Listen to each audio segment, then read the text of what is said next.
Okay, so what I'm going to do is for this project, we're going to build a skeleton. I'm just going to give you a bunch of tips and tricks between Maya and Zbrush. Okay, and what have I got here? So if I go and hit F, got this. I got a setup tool that has all these reference images in it. Great.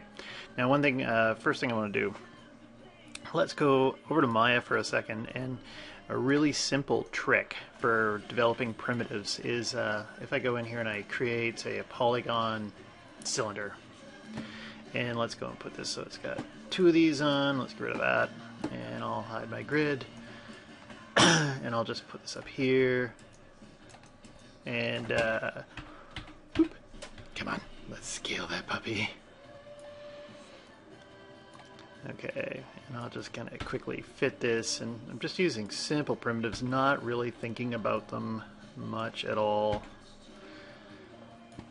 Doing anything special. If I go in here and I create a polygon sphere, and let's see, that's right there. Okay, great, great, great. I'm just going to hit, got the move tool on, and I'll hit V, and it'll pop right here. And just holding down V, and I was middle click wiggling to make it pop to where I am. And maybe I'll make another one of these.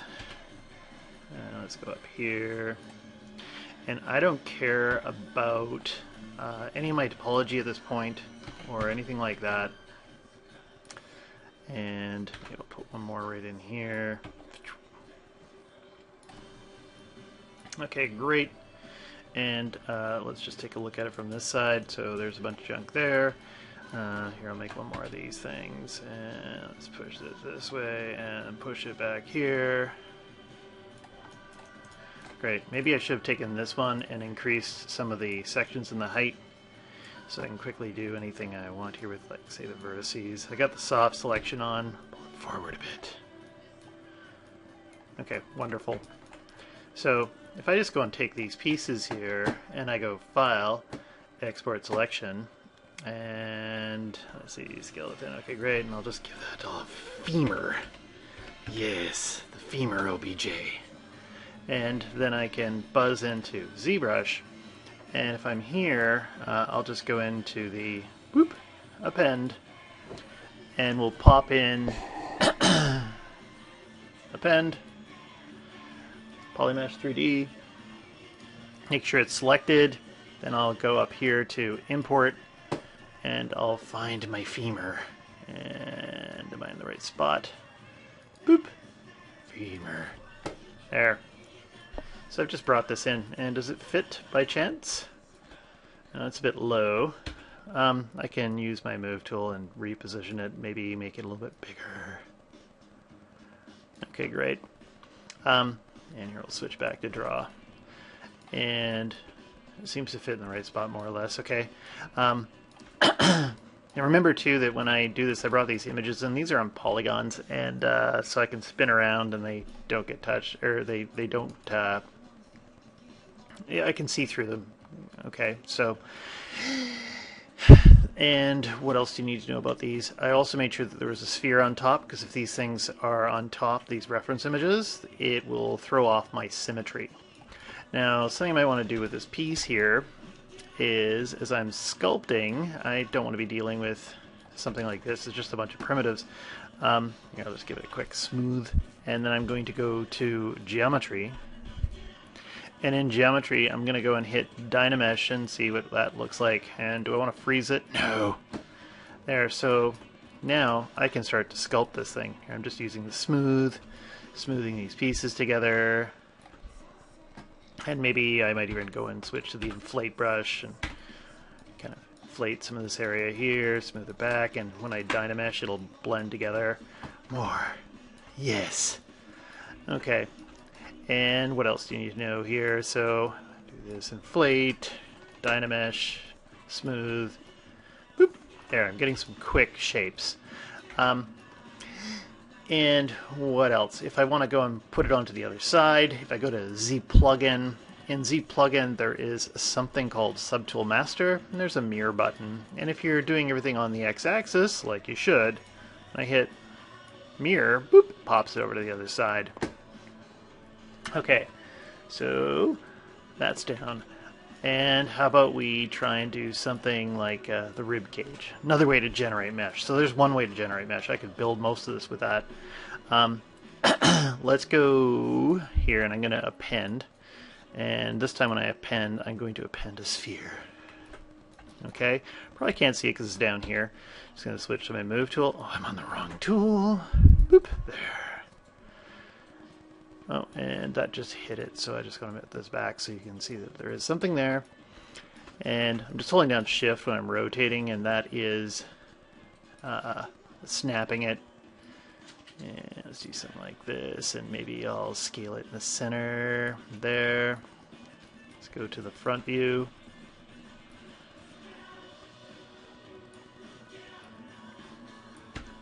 Oh, and I keep thinking I'm in Maya. I got Maya hotkey finger. Okay, good enough. Something like that. Maybe, actually, just hold a second.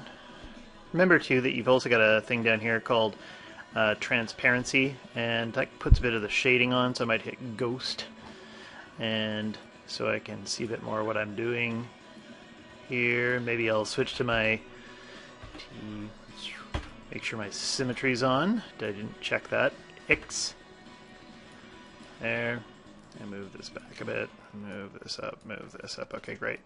Now, the trick to make the rib cage, I'm just going to go ahead and smooth this. Control D, Control D, so I'm up around 130,000.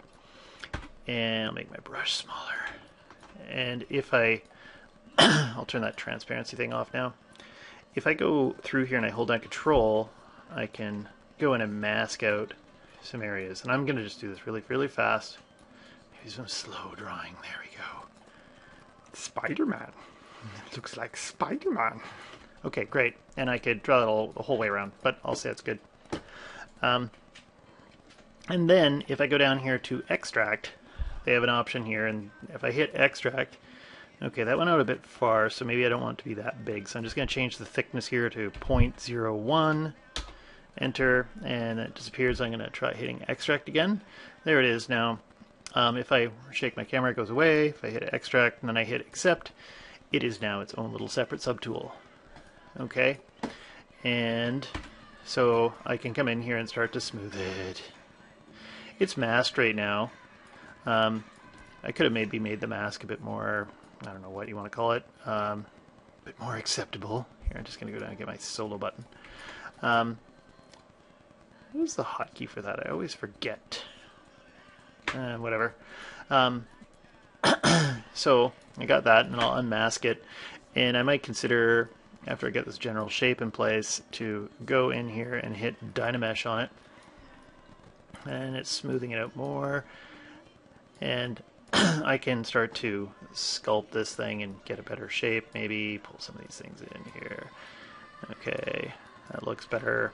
But I got a pretty quick little rib cage. And then what I might do is after I hit the Dynamesh, I'll turn it off. Then I'll go down here to ZBrush, and I'll hit it with ZBrush. And let's see what the polyframes look like on this. Okay, there, maybe that's still too much. I'd like that to be lighter. And then if I take this down to say 1, boop, boop, and then I hit ZBrush. So it's supposed to be 1000, and it gave me 5 something. So again, I might do this like one more time, 0.5, and hit ZBrush, and I'm gonna say that's fine. And then I can take this piece and I can start to go and bump up the polys on it, and I can start to sculpt the crap out of it. If I go in here to, what am I looking for, dam standard, and I can start to chisel little forms on it and make it look cool, make it look like it's supposed to be. Okay, so another tip. And what else do I want to do in my crazy little list? Let's bring everything back. Another way I can do this, so let's take this and I'll just zip up here to this piece. Remember too, you can just hit Alt and you can select your different subtools. I'm just going to grab the move tool and pull it. Oops, I forgot to unmask it. There, now I'll pull this up.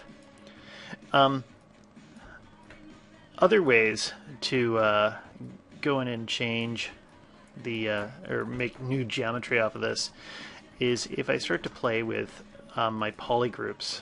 And here, let's go solo on this one.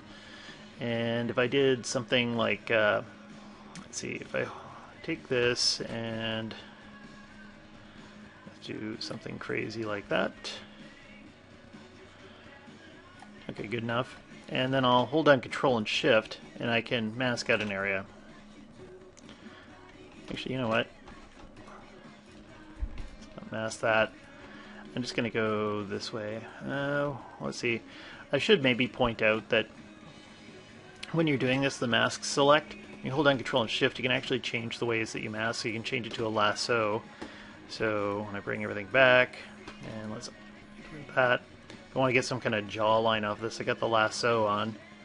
I can come and grab a shape like this. Okay, great. And then I'm going to zip down into my polygroups. And in polygroups, I can hit Group Visible. And if I have polyframe on, I can see this and pop everything back, holding down Control and Shift. Everything's a variation of Control and Shift, and depending upon where your cursor is, if you click and you drag, now you can hide things and bring them back.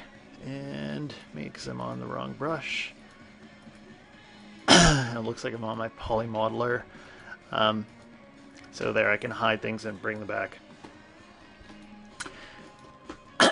And then when you do that, you can go up into, let's see, let's close this down, modify topology, and I can, actually maybe not modify topology. This is where you can hit the del hidden if you have something hidden. We'll do that in a second. If I go up into split, I can group split, archive, and now it's two separate pieces. Okay, so I have this piece here and this piece here. I'm on solo mode, so you can't see them at the same time. And I could do something like with this one here, if I hit solo, I want to fill this in quickly. I can do one of a couple of things. I could turn on Dynamesh, or I could hit close holes. It's got multiple subdivision levels, so maybe I have to hit delete lower, and then I can hit close holes, and it'll give me a bunch of junk in here. Then I could go into Dynamesh and Dynamesh it, and right now you're seeing I've got a bunch of polygroups still, but I can smooth this down and BMV. Start to get kind of a shape out of this that I like. Kind of come over here. There, perfect. Dynamesh. And if I want to go back to polygroups, I can hit Group Visible, and now it's all one polygroup again. And let's take some other piece here. If I go back up, grab this piece, and I already know that I have to delete lower, and then I go into modify topology and hit close holes. Okay, and go in and maybe smooth some of this crap out, and then Dynamesh it, and I've got to turn on Dynamesh for this piece. There you go. Smooth it down, and maybe I'll turn solo off so I can see what the hell I'm looking at. That piece got hidden somehow. And yeah, I could spend some time with this, but perfect. Okay, I gotta stop doing that. Oh, maybe with this one here, yeah, I could extract off of it or whatever. A bunch of different ways to work it. So it's shown the del hidden fill hole, render posing arms. Now maybe, say posing the arms. Let's just flip to another one here for another model that I've got. And whoop, there. Let's do, say, the arms. The arms, I put them into separate pieces here. And we'll snap that. And if I go to my move, doesn't matter which one of these I pick because they're all kind of the same. First off, what I might do is want to unlock it. So if you hold down Alt, you can grab it and unlock it, or you can hit this little button. It remains unlocked until you position it in the spot that you want. Then you hit lock again. Now currently, let's make sure this is selected. And of course, It's different for each tool. Great. I think there's a thing that remembers it up here. And I'll lock it again, and then I can rotate. If I turn on symmetry for this one, it'll rotate both of them. Now I want to move the muscles at the same time, so if I go and I click on this, then I hold down Control and Shift, I can select this piece as well, this piece, and now when I rotate them, oh, now we got a problem. Hold down Control and Shift, grab this one as well. Somehow I must have deselected that. There. Now I can move them all down in one piece. And I click on this so it's back to that mode that it was previously, just selecting one piece at a time, and I have moved all these successfully. You can also do this with a mask, so you can mask them too. And I think those are all the tips I want to say. Maybe one more little thing here. Lights. Let's turn this thing off, and let's turn that off. And I've got some materials on here. Maybe if I grab all my pieces, some of them aren't totally happy. Just because I want to go fast, I'm going to grab I'll grab this top one here. And if I go down below split, there's merge, merge down. Okay. And merge down. Come on. Faster. Faster, faster, faster. I'm just going to merge all the bones together because this will be faster. I can split them up again if I need to. Okay. And if I take this and I have it selected, if I turn on mRGB, that'll be material red, green, blue. I can go to color and I can fill the object with whatever material I have here. Remember, these ones here don't really react well with light and shadow and things like that because they're kind of baked in. So if I pick something in here like a basic material and I gave myself like some kind of cream color fill object. Okay. And then the lights. So if I go into the light layer, let's break this off, and I'm going to move this thing so it's over here, and whoop, let's close that so it's less confusing to look at. And there's your light. And if you want to make a new one, you click, click, that's a new light. Okay, great. And I click, click, this creates another one here. If I want this one to say, if I want to start forcing around, this one doesn't have shadows on. It's also like type radial. I can put on shadows if I want to. Turn up its intensity. It's really bright, but I want it on the back side. If I hold down Control and I click on this, it pops the light onto the back. Okay, so you get a backlight on your model, which I tend to like when I'm modeling. And I'm going to go to Render, hit Best, and there we get some rendering. And if I go into the movie palette, this is where I can go and hit Turntable, and there's some settings down in here you can play with, and you can export out your movie when you're done. And those are all the tips I wanted to point out where things were. And I think that's it for this one.